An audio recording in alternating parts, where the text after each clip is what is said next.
Hey, welcome. So let's talk about something I think we've all been through. You're looking at your favorite houseplant, the one that just makes you happy. But something's off. It's just not thriving, and for the life of you, you can't figure out why. Well, the answer might just be hiding in plain sight, an enemy so small it's pretty much invisible. Today, we're going to arm you with everything you need to fight back. Let's dive in. Does this scene look a little too familiar? The leaves are losing that vibrant green.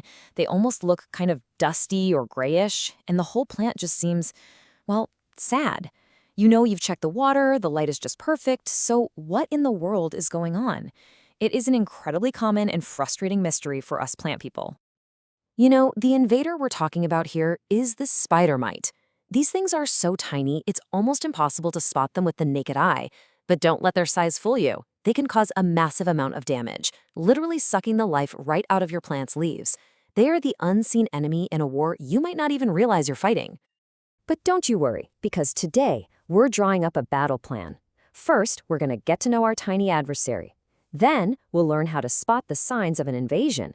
After that, we'll build our first line of defense, assemble our treatment toolkit, and finally, talk about the single most important strategy for winning this war for good. Okay, first things first. To defeat an enemy, you have got to know them. Seriously, understanding what a spider mite is, and just as importantly, what it isn't, is the absolute first step to saving your plants. So here is the most important thing you need to know right off the bat. Spider mites are arachnids. They're related to spiders and ticks. They are not insects. And this is so important because a lot of common insecticides just won't work on them.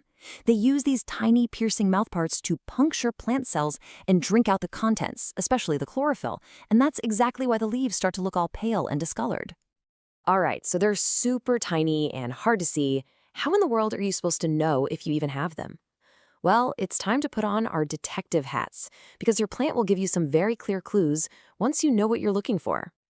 The first sign you'll probably see is something called stippling, those little tiny yellow or white dots on the leaves. Each one is a dead plant cell that a mite has fed on. Then, if you run your finger on the underside of a leaf and it feels gritty, like fine sand, yeah, you are literally feeling the mites themselves. And the webbing? If you see those fine, silky webs, that's not an early warning sign. That means you have a serious, full-blown infestation already in progress. So if you want some definitive proof, try this super simple test. Just grab a plain white piece of paper, hold it under a leaf you're suspicious about, and just give the leaf a good tap. If you see these tiny little specks fall onto the paper and then start moving around, well, congratulations, you've found them. It's a quick, easy, and totally undeniable way to confirm you've got spider mites. Now that we know how to spot them, how do we stop them from ever showing up? The best battle is the one you never have to fight. And when it comes to spider mites, being proactive is so much easier and more effective than being reactive. Ever wonder why spider mites are such a common problem for houseplants, especially in the winter? Well, our homes are basically a five-star resort for them. They absolutely thrive in warm, dry, low humidity conditions. And there are no natural predators inside, like ladybugs, to keep their population in check. So that dry air from your furnace all winter, it's basically creating their perfect paradise.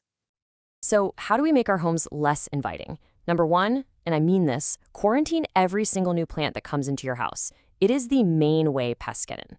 Keep your plants healthy and hydrated because stressed plants are easy targets. And since mites hate moisture, boosting the humidity or even just wiping the leaves down with a damp cloth makes a huge difference. Honestly, basic plant hygiene is your best shield. Okay, so despite our best efforts, an infestation has happened. Look, it happens to all of us. Now, it's time to switch from defense to offense. Let's get our treatment toolkit together and get ready to launch a serious counterattack. This is your immediate action plan. Step 1, and do this right away. Isolate the plant. Get that plant far away from your other plants so the mites can't spread. Next, prune off the leaves that are just covered in them. Put those clippings in a sealed bag and get it outside.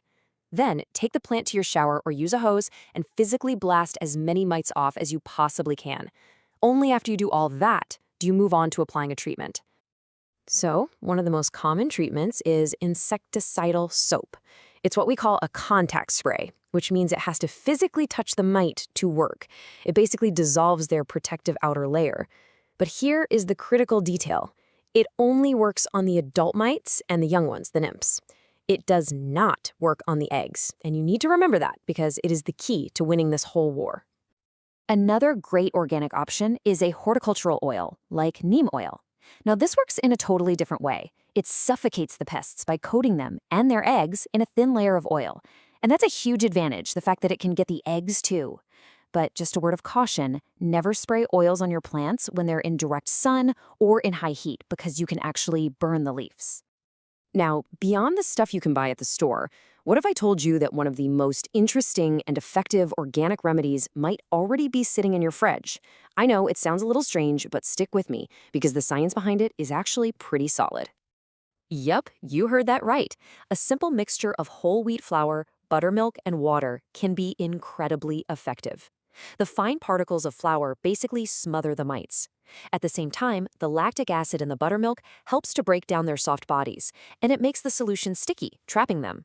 It's this really cool two-pronged attack you can whip up right in your kitchen. So you've treated your plant, you've cleaned it up, it looks good. The battle's over, right?